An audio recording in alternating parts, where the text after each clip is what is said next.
faut pas se cacher, hein, effectivement, l'histoire de ce collectif, il est parti de ce fameux débat qu'il y a eu sur l'éolien et pour lesquels les municipalités ont eu à se prononcer en urgence au mois d'août-septembre 2012.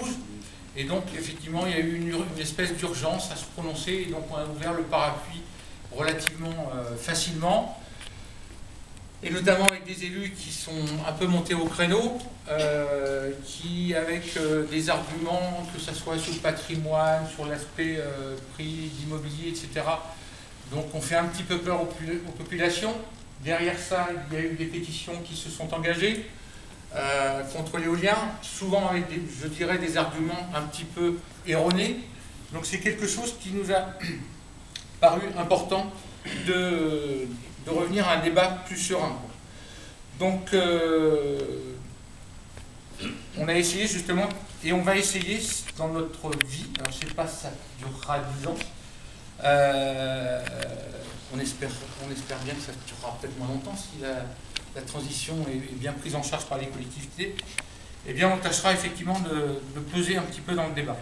Alors, nous, sur les points qu'on va s'intéresser, c'est les économies d'énergie, la sobriété énergétique, le développement et des énergies renouvelables, la distribution aussi, et la production, et notamment sous une forme communautaire. C'est-à-dire qu'on a, Amandine a parlé des collectivités, se réapproprier l'aspect énergétique, parce que c'est trop facile, on a EDF, on a un distributeur, mais comment c'est produit?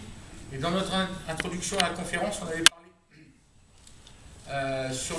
justement sur notre territoire, comment l'électricité arrive, comment elle est produite. C'est vrai que ça nous pose beaucoup de questions. C'est quelque chose qui nous tient beaucoup à cœur. Alors, donc, les énergies renouvelables, et puis, alors bien sûr, sans exclusif, c'est-à-dire que ça soit l'éolien, que ça soit le photovoltaïque, la géothermie, enfin pas la géothermie pour l'électricité, mais la cogénération, des choses comme ça, nous paraissent importantes à débattre.